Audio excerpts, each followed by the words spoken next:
Hello and welcome back to the latest episode of the Master of None podcast. I am your host, Stephen Murphy, joined by Sam and Westy as always. We've got some rugby to talk about. How are the boys? How's Sam? Good, yeah, good. Got back in work now on Monday. Miserable weather, and it's dark as shit as soon as we get home. So it's hard to keep up, keep your Morale high. morale high. Yeah. Yeah. Westy, how are you rocking a beautiful tash? Yeah. Handlebars? A beautiful Oh, yeah. handlebars mustache. Why do anything else? Just go straight for the Yeah. handlebars. Yeah, it's a good point. It's a good point. Movember, men's health. Yeah, fair play. Yeah, actually go over and check Westy's page. He put up a link to donate, so be generous and it's for a good cause. So I would definitely do one, but I just look awful. It's just not a good look. Sam, have you ever tried going to Tash? I grew a pirate tash a couple of years ago when we were in China, and that was fine. But unfortunately, I work with children, so I can't walk around with a dodgy mustache. It doesn't look well. It doesn't look right. You'd be immediately fired on the spot. But we're not here to talk about dodgy tashes, though. We're here to talk about some rugby. Actually, now the things are mutually exclusive at the moment. That actually is a solid point. Westy could play for any team at the moment with that bad boy. So I could anyway if I really wanted to. If I really put my mind to it, his hair is not quite bad enough for some teams. Like watching the rugby with my girlfriend at the weekend, and she was like, every player on the pitch was like, "What is that haircut about? What is that tash about?" Like, I think COVID has really ruined people looking good. Like Quinn Roos is up there for the Quinn worst. Roos has always been bad. I'm not even putting that up to COVID. But it's so light at the back. It's not even full. It's like bum fluff. It's like it's not even like a full head of hair. Like it's. Oh God. Anyway, we're getting sidetracked. But first weekend of Autumn Nations Cup was this weekend. Obviously, Friday night we had Ireland versus Wales. Saturday doubleheader, Italy, Scotland, England, and Georgia. And then unfortunately, the game we were all most looking forward to was cancelled on Sunday. Have they announced what the results of that's going to be? I thought that was today. Their website still says cancelled. The website still says cancelled. It doesn't say postponed. So I'd say they'll go with the 0-0 thing. I think. They can't. It's similar to a World Cup. It's a limited schedule, so they don't have a free weekend to reschedule it unless they were willing to play it this evening. I don't think there was any chance of it being rescheduled. Or midweek, try and do like a double. Yeah, that'd be tough. Even then, if it's COVID cases, like there has to be like, time restraint put on, like coming back to training and stuff. Because if you have a COVID case or a positive case, I presume that means the entire place has to be shut down and locked down until everyone's tested. And those who were negative for COVID are allowed back into training, while those who are positive have to isolate. So it'd be too hard that way.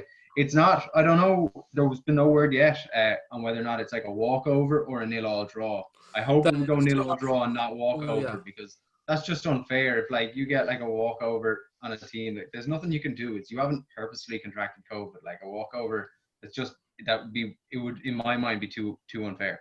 Yeah, it's either going to be 28-0 to France or 0-0 draw. So, yeah, I think they said last week that announced it on Monday. So unless they announce it after we record this, it's only 5 o'clock. So we'll give it time. But I'm surprised there's not a quicker response, because you would think with this Autumn Nations Cup that like all this stuff would have been laid out beforehand. Like this is the protocol for if someone gets COVID. Like it's literally a COVID competition. Like it's not. I don't think anyone's surprised being like, "Oh, COVID's still here." What?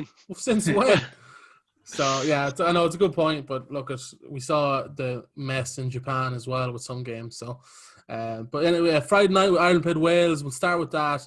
We'll talk about the good stuff first, obviously, because there was plenty of that. Ireland pretty much easily winning that game against a Wales team that is, again, a bit all over the spot. But we'll get into that. But we'll talk about the positives first. Westy, what did you like? What did you like? What you saw on Friday from Ireland?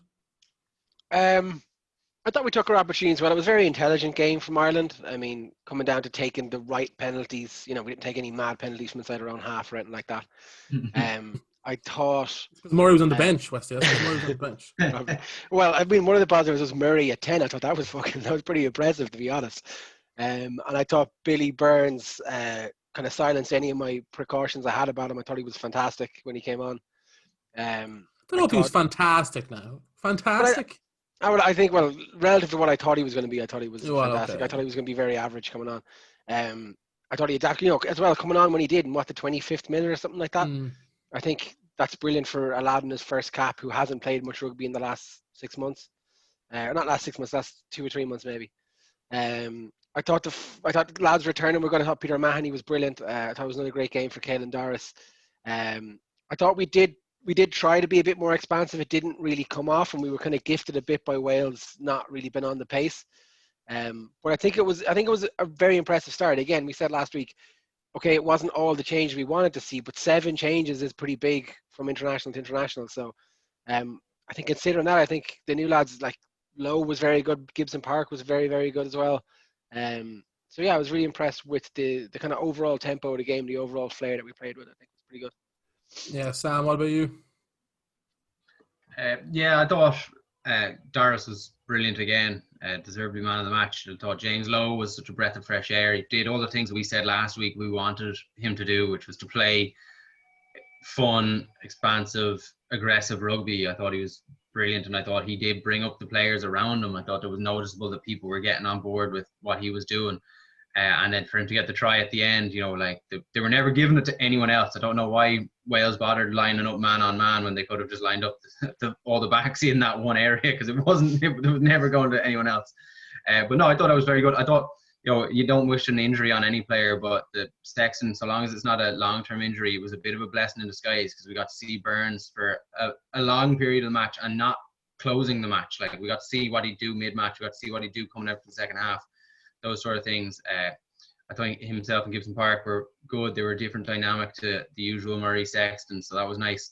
Really, like, going to put on the Connacht bias, really impressed again with Quinn Roux, Heron and Beelum. Like, I think Roux had a stellar game, really, probably his best Irish game, and it was nice to see people noticing that online, seeing fans of other teams actually complimenting Quinn Roux, because he gets such a raw deal off a lot of fans. People underrate him so badly. And Beelum, I thought, was brilliant when he came on. He was really putting himself about, especially on the ground. Good turnover, and kind of one turnover that ended up being a penalty. And Heffernan was good again. So all in all, it was a good match. It's so funny. Like, I'm excited about it.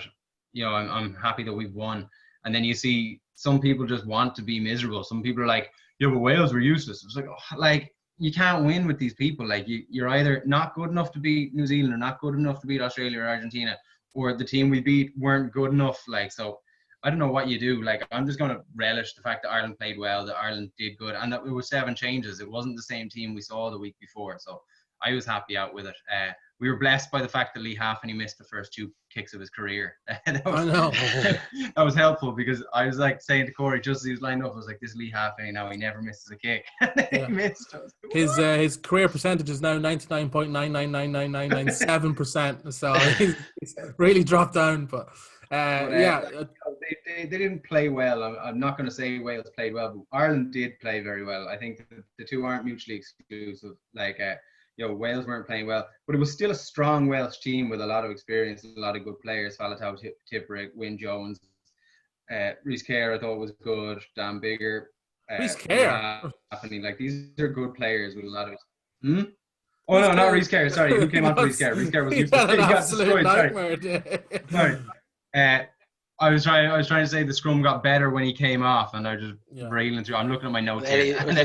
Wyn Jones came on from, I think, wasn't it? Yeah, sorry. Rhys Kerr was destroyed by Porter. I felt really sorry for him. Yeah. The scrum was getting absolutely manhandled, but yeah, then they by did the way, solid it up. Bullshit substituting him 1 minute to go before half time. That's so unnecessary. Just take him off. They're very harsh. That's such a, like, if you take him off at half time, like, fair enough, but it's embarrassing a bit to be taken off with a minute to go. I just thought that was pretty poor coaching, but yeah, it's probably harsh. Yeah, but on the whole, an enjoyable game to watch.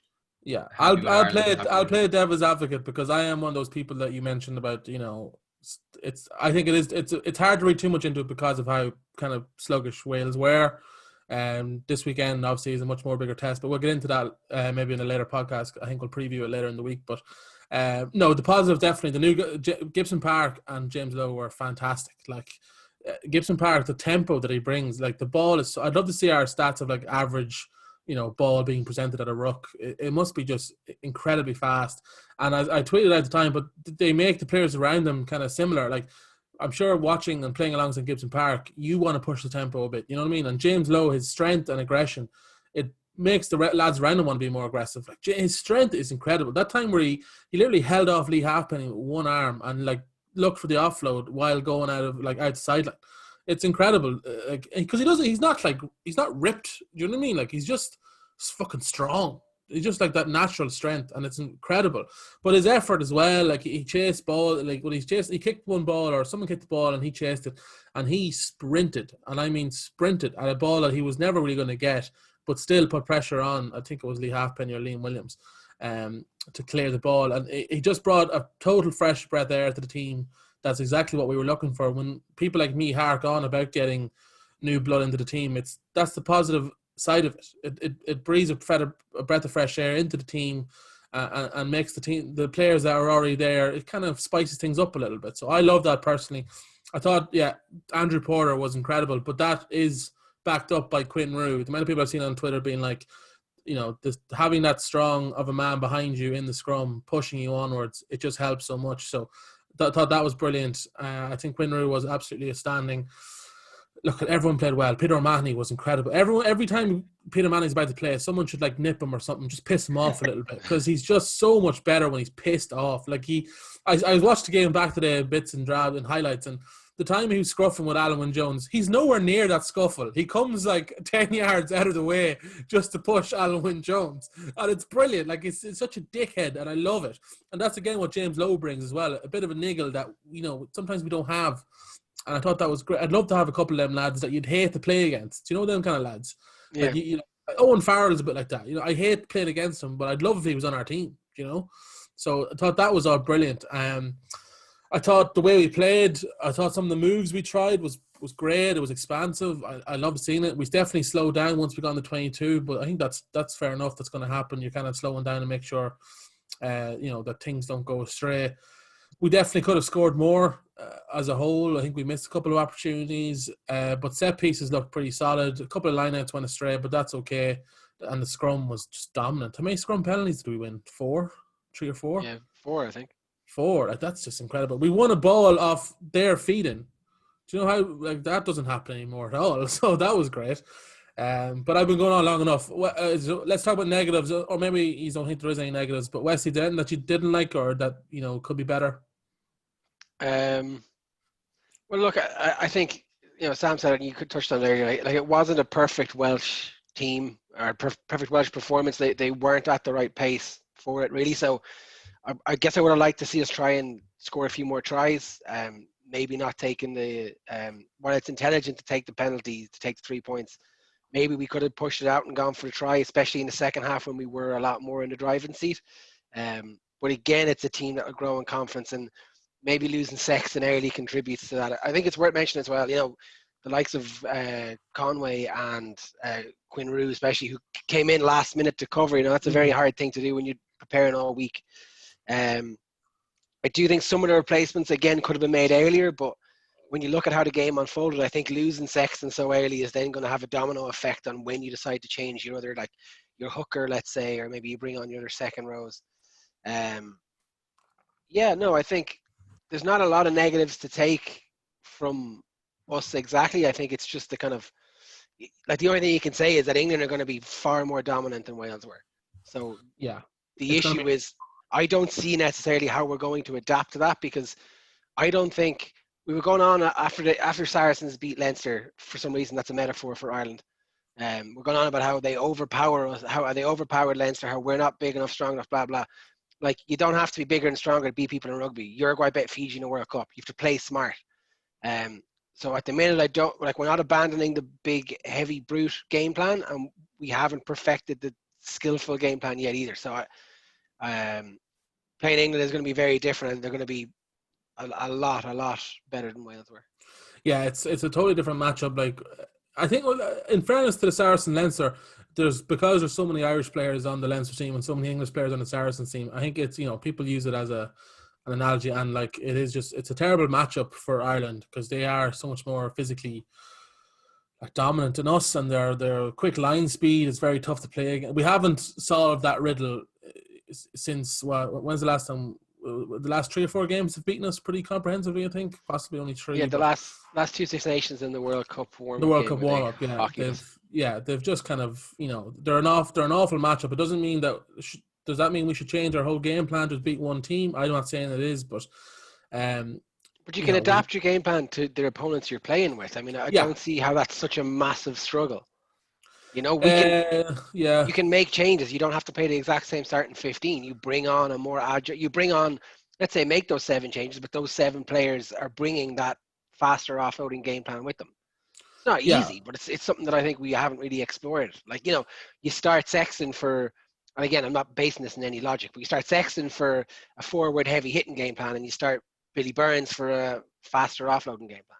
You know, yeah, I yeah. just you build something like that around different halfbacks.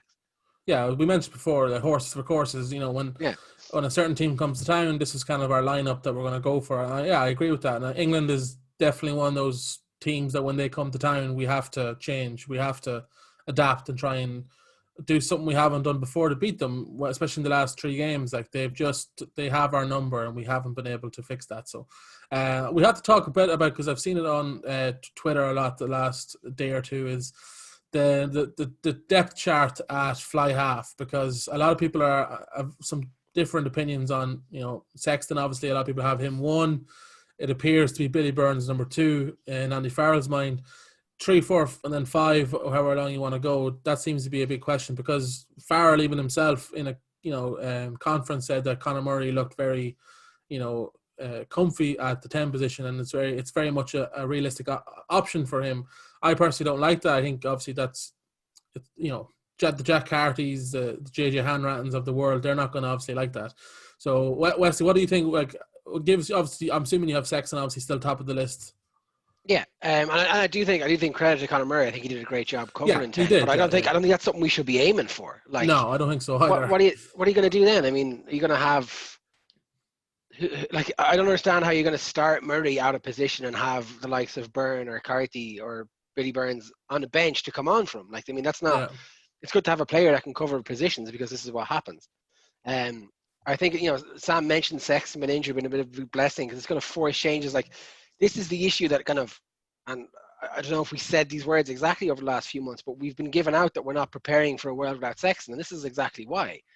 Like, I don't think a player that's not at his best in his normal position should be moved into a new position, yeah, especially against England. Maybe if you want to do it against Georgia, let's give that a go. But no, I mean, I think in terms, like, Sexton is still number 1. I'd say, I mean, after the weekend, just purely because we haven't seen enough of anybody else in the 10 jersey, probably Billy Burns is number 2.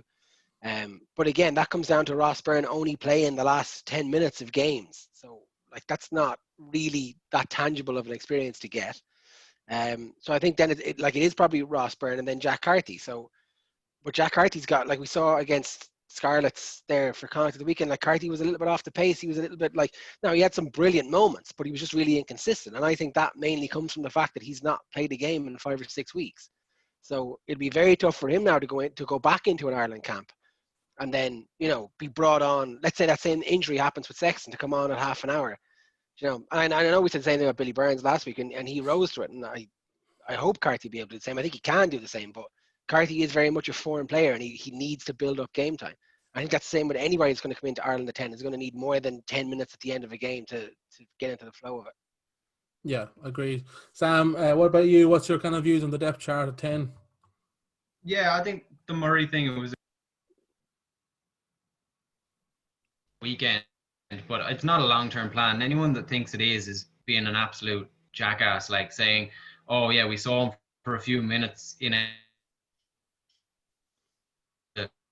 go in and run it from 10 and be a 10." This late in his career with very, very little experience of it, especially, it was just a handy workaround. And yeah, it might be a decent option to have in the long run as like Murray on your bench, but can also cover a bit of 10, the way people kept saying Cooney might be able to do in the World Cup. That's a handy thing to have, yeah, but I wouldn't have him anywhere near being picked as a 10. I think that it's Billy Burns' position now to lose, because he came on and was positive at the weekend.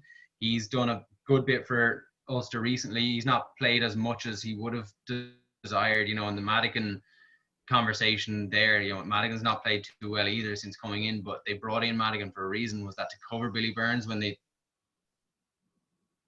don't know how they feel there. Ross Byrne's going to be growing ever more frustrated at Leinster, considering his Young's to be kind of ahead of him in everyone's pecking order. And also, anytime Sexton wants, Sexton plays. Like Ross Byrne can play all of the Pro 14 games, and then it comes Heineken Cup semi-final and Sexton's in. Like, how's Ross Byrne ever going to cement his place as the starting out half for Leinster or Ireland if that's going to be the case in the long run? So it's a confusing enough time. And like Westy said, you know, I love Jack Carty, and I think Jack Carty's up to the standard. But Jack Carty is the type of player that needs to be playing confidence boost. So he needs to be getting into the motion, playing week in, week out, and that's when you see the best of him, and you see him like he's purring by the end of the season if he gets a long run at it. So it's a tough conversation. Sexton is probably thing, like if you're picking your best 15, Sexton is starting 10, but in the long run, who's the play Sexton?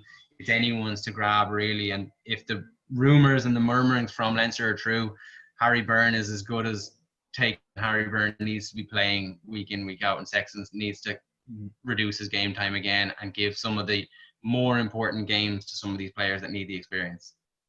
It's worth mentioning the Murray thing as well. Like, it just, as you say, like having cover from the bench, it could be a really good way of us bringing in like a 6-2 split on the bench where we can overload with, especially let's say against England, where it's going to be a really physical game. If we want to try and play that, if we want to put an extra forward on the bench and then have Conor Murray and either Earls or somebody who can cover a lot of positions available, it might help us kind of just diversify our bench a bit. It's quite cruel that Conor Murray has kind of become John Cooney, you know, in this role after like keeping him out of the team for so long. It's a bit ironic, but yeah, no, I agree in that sense. Yeah, Carty, like unfortunately especially for this tournament, you need to be playing like well at the moment for your club, and Carty didn't have the best game the weekend. So maybe, you know, if he does play well for the rest of the season for Connacht and maybe next Six Nations, he could definitely have his hat in the ring, as they say. But yeah, I think it's disrespectful to those players to say like, oh, Conor Murray, you know, is a definite option at 10. Like what? Like it just seems weird to me. But I think Gibson Park was just incredible. So, you know, I think like he was better than Conor Murray in that performance than Conor Murray has been the last 2 years, right? Like everything he did was just amazing. Even his, you know, for the people who love box kicks and all that, his box kicks were incredible. They were right on the, you know, right in the sideline. James Lowe and Conway are good chasing that, you know, good chasers. There was nothing negative about Gibson Park's performance at all, and that's tough. But look, he might start Conor Murray this weekend just due to, you know, squad rotation, but we'll see. But we'll touch on that maybe towards the end of the podcast, what we kind of want to see for this weekend coming. But we'll touch Scotland Italy was on Saturday morning. Scotland Italy. Scotland Italy. Sorry, what did I say? One word Scotland combined. Italy. Scotland Italy, and then England Georgia was on after that. But no, Scotland played Italy on Saturday morning. Good game actually, but I know another classic Italy performance. Loads of potential, but no results. Westy, was that kind of how you saw it? Yeah, I think I texted you during the game. Like I think, and I'm kind of sick of saying this really because I know it's a cliche, but Italy were the better team for 60 odd minutes. Like, it was only their own kind of small errors, kind of around the breakdown again, that kind of cost them possession in kind of key areas of the pitch. And you know, like you just can't open up that much to Scotland. And then, you know, in the last, we all knew Scotland were going to score in the last 10 minutes. It was just a matter of when.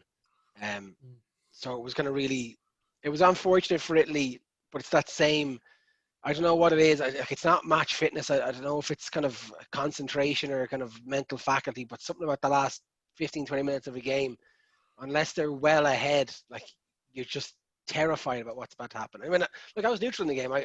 I'm happy to see Scotland win, but I always root for an underdog as a rule. And I kind of thought like it would have been great to see Italy after getting a bit of a thumping from us, been decent against England for the majority of the game. It would have been great to see them get a Scot. They haven't beaten Scotland in like 13 years or something. Yeah. And Scotland's one of the teams they probably view every year as, you know, a possible, one of their possible scalps. Yeah. But even the small stuff, like the try where the Scotland guy just, like the Italy were expecting a whistle and it just didn't happen and they just let him waltz through. Like that's criminal. You never do that. Like you thought that from day one of mini sevens. You thought like play the whistle. It's mad. But then, like the try they scored then was incredible. You know, the offloading and the running. It's just like there's so much good stuff. And if they just tweaked the bad stuff, they would be like a really good team. But So then, last game to cover, Westy, is England Georgia, which was on after the Scotland game, and this one went pretty much, I think, as we all expected, 40-0 to England. But as our tier 2 correspondent, Westy, man on the ground, what was your views on that? I love that this is my reputation just because I watch the odd game outside of the regular. Yeah, you do. Yeah, that's no, all it takes. Like, and again, I don't want to be condescending to anybody. Like, I don't think that's as expected. I think that's better than a lot of people expected the game to go. Okay. If you look at the first, not 20 minutes, maybe the first 15 minutes, Georgia were camped on their line, and it was actually fantastic defense. They did really well to hold England out. But I think that's just energy zapping, and obviously England are a better oiled machine. Yeah. I think what really impressed me more than else was the second half from Georgia. I thought they actually came out of whatever their talk was at halftime. They came out of the tunnels ready to go again. It was kind of like a fresh team, and they defended really well. Their attacking maul was really poor, which I get people accredit strong scrums and mauls to Georgia. They're strong, but they're not that well organized. It's not something they don't really have the coaching in that capacity yet. But for a team that's their. The name escapes now. But that's their head coach's second game in charge. He's only been in charge for 2 months, and they again, apart from that game against Scotland, they haven't really had any ramp up either. England were a little bit sloppy. We're kind of seeing them slowly grow back into their form. Against Italy they weren't 100%, and they're kind of a bit better now against Georgia. It's really unlucky for Georgia to come away with nothing. But at the end of the day, they came away with nothing because they kept going for the tries. They tried to play a territory game. They tried to kick and play as much rugby as they could down in England's half. But when you've got the likes of Johnny May to counter-attack, it just fell on deaf ears, unfortunately. Yeah, you're right about because that's when I think of Georgia, I would be guilty of that and being like, oh, the scrums and mauls would be good because they're big and brutish. But yeah, even watching the highlights back, Jamie George's 3 maul tries basically came because the initial push from Georgia would be just in the wrong spot. England would just go around it and then they're straight through. There was no resistance then once they'd beaten that first kind of push, which again, as you said, that's not lacking physicality. That's lacking the way, the know-it-all, how to kind of actually stop a decent maul and coaching and stuff like that. So what do you think about England's kicking game? Because this has become now their kind of thing that, they kick a lot and they kick for territory and they put up a lot of contestables, quite Joe Schmidt-ish in a lot of areas. Yeah, but it was kind of brought to my attention recently that this is happening. And one of the things that England do really well, it's kind of like the All Blacks have a similar game plan, but they go about it differently. England kick and try to disrupt your defence that way. They're kind of banking on either their line pressure coming up and forcing you to give a bad return, or like when we played them in the Aviva there, or not in the Aviva, was it in Twickenham we played them last? Back in March or February. 2 of their tries came from us not handling a kick that they sent in behind us. So they're kind of normally using that kicking game to disrupt your defensive line. And now the All Blacks do that, but they do it more, not so much with a kicking game, but they do it with one-off runners and offloads. And then once they have space, they just play kind of champagne rugby. Well, it didn't work against Argentina though. But I think, I don't think England kicked quite as much in that game as they had in the Italy game the week before. I think they used that game. Apparently they used to play Georgia in training matches and stuff. Completely, off the books. And I think they really used that game to kind of knock their shoulders into place and kind of get themselves ramped up for us next weekend. Yeah, 100%. Let's talk about that game going ahead. Obviously, no team's been announced, but the injuries of Sexton and Henshaw today, ruling them out, which is obviously, look, it's a shame for both players. I agree with Sam right on. It's sort of a blessing, not a blessing in disguise. I don't want to say that obviously about Johnny Sexton getting injured. I don't want that to come out the wrong way, but we get to see kind of either Billy Burns and Ross Byrne or Billy Burns and someone else coming off the bench. We get to see that without, I don't know when the last time Sexton wasn't involved in an Ireland game day squad. So Henshaw, that was definitely, because Henshaw has kind of found that form that made him so great back in, Connacht days and Leinster days. And that was great to see. So it's a shame that he was out and he didn't go off. I don't remember. He didn't go off injured, didn't he? Not he. No, I think he played the whole game. Yeah. He just kind of. They said afterwards that he had obviously taken a knock. Yeah. Which again, that's the type of player he is. Like he is a workhorse, and I'm glad to see he's got that back in, because we've kind of said before that not the work rate, but the ability to be skillful kind of left them for a while. He kind of maybe bulked up a bit too much and couldn't do both. Yeah. But I'd be interested. I mean, I think it's a great opportunity to maybe, like, I don't think Chris Farrell was great at the weekend. I thought he was all right. I think it's a great opportunity to maybe go with Bundy and McCluskey. Like, that could be a fantastic centre partnership against England. Two very physical players who are also very decent players of the ball. Like. Yeah, I 100% agree. I said that actually today on Twitter. We've talked about it here, horses for courses. I think McCluskey is an ideal centre for when England come to town. Do you know what I mean? He's big, he's physical, he can take lads on. You're not gonna watch him play and be like, he's out of his depth here physically, physicality wise. That's not something you're gonna say at McCluskey. And then obviously Bundy, we know what he brings, but I'd imagine it will be Bundy Farrell. I'd imagine that's what's going to go for, but we don't know. I thought Hugo Keenan was quite solid at full back. I think sometimes the best thing you can say about a full back is that we didn't really notice him. Do you know what I mean? Yeah. Like there was nothing to talk about regards error wise. Obviously attacking wise, we didn't see a whole pile of them. But I don't necessarily want that. I'd love it for Ireland, but it's not what we need. What we need is someone who's solid and. He dealt with any ball that came his way. Conway had a few great aerial grabs as well. One above his head, which was beautiful. So that was solid. So there's definitely great confidence going into this English game, and a bit of momentum, which is great. And it'd be interesting to see kind of what team he picks, because he has a few, like Sexton out, Henshaw out, Ringrose is out. Do you know what I mean? Like he has a few players. Because Billy went off for a HIA. Is he cleared to play next week? Do we have anything on that? Yeah, they tweeted out today that he's following the return to play protocols. So he could be, depending on how that goes, he could be out for next week. Yeah, he could be. It could have to be Ross Byrne and Jack Carthy out of necessity, or they might go with this ridiculous Conor Murray as the. Listen, they might do that. Have him on the bench to cover both. Yeah, which is I don't know. We'll see. I wouldn't surprise if Murray does play as a 10, then.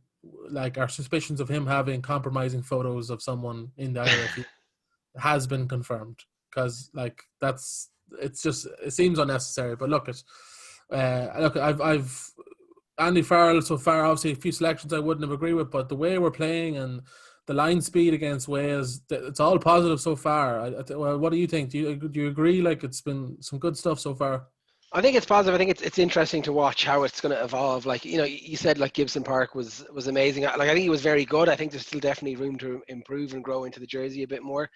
I think, well, I hope we haven't seen the best of the Andy Farrell era just yet, because it's a loose game plan, but it's too loose in that it's not always coming off. We are making kind of silly errors around the pitch. So you hope with more time, because again, like, you can say Andy Farrell's been in a job for a year, but like, what kind of year was it? Like half these lads didn't play rugby for 6 months. Yeah. So I think there's definitely a lot. I think this competition could really benefit us if we do use it right. And look, you don't want to do too much experimentation against England, but at the same time, what have you got to lose? You might as well see at least 5 changes again. One or two new lads, well, not new lads, but like one or two lads with less experience coming back in to play against England. And hopefully, if we finish the competition strong, I mean, it can put us in a very good position going into the next Six Nations, which is only the end of January. Well, I think they'll probably push it back, but start of February, like you're looking at 3-4 months max. Yeah. 100%. I don't. What's any updates on Shane Daly? I can't remember, but I'd love to see him play, because I think he's got some serious potential for fullback. So I'd love to see that, because like England are going to kick it. They're going to kick a lot of contestables. We need that, solidity at fullback. So yeah, and I don't think that's Jacob Stockdale. I think we're better off sticking with Keenan, to be honest with you. Like, so would I. I think, because look, again, this is not because we don't like Stockdale. I just think Stockdale is a better winger than he is fullback. That's it. That's there's nothing personal there. That's just, I think Keenan is more solid fullback than Stockdale is, and that's all. That's, again, it's nothing personal. So yeah, but the same reason that you'd say, like, the same reason you went with like Henshaw and Farrell this weekend. Like, there's nothing wrong with Bundy. You're just going to try something else. Like, that's something that we seem to be like reluctant to do, and it's like, well, it's really not that. Like, something wrong with Rob Herring, but we wanted to give Ronan Kelleher a shot. Like, you can still understand how good somebody is and what their benefits are, and let somebody else filter into the squad and have a go at it. Yeah, I'd like to see, one thing I would like to see kept, I'd love to see Porter and Quinrue, because if we can like bully an England pack in the scrum, that's incredible. Do you know what I mean? Like that Wales scrum, whatever. Again, we can read into how good Wales were, or how bad they were. But if we can keep that as a real strong point, then I'd be like, okay, we're keeping Quinn Rue in here to support Porter. Like, I can't believe I'm saying this, but Tyke Furlong is not guaranteed his jersey when he comes back. That's like, imagine saying that a year or two ago. That's, you know, like he was he was the first player on the team every time, and now like he probably, like, Porter has done incredibly well. So the impressive thing about Porter for me, sorry to interrupt you, is that like at the start of this season, or at the start of the return to rugby, like, people were kind of saying, Jesus, he's not good enough at all. And he is one that's improved in every single game. And it's like, okay, he's an example of it's worth giving players time to grow into the role. Exactly, yeah, he is. The difference is he's improving each time. It's not a case of Stockdale where, like, we're getting more and more worried each time he plays. And that's very harsh on Stockdale. I've been a little bit facetious there. Now you're getting personal. No, but 100%, he is, exactly. He's the proof of, you don't judge after one game or two games of like, okay, this isn't working. You know, you try it out, and that's what we've been preaching the last couple of months in this podcast. But we'll preview that game and the rest of the games maybe later in the week when we get the team sheets out. Hopefully, Andy is as early as always and releases it on Wednesday. But this is definitely a step up. This is a kind of a test early on, being like, okay, let's just see how good kind of we are again, because England are a bad test for us. So we'll leave it there, Westy. Appreciate you joining me as always, and we'll do it again next week, or later in the week. We'll talk to you in probably Thursday if we have a team. Yeah, exactly. See you then, bud. See you, man.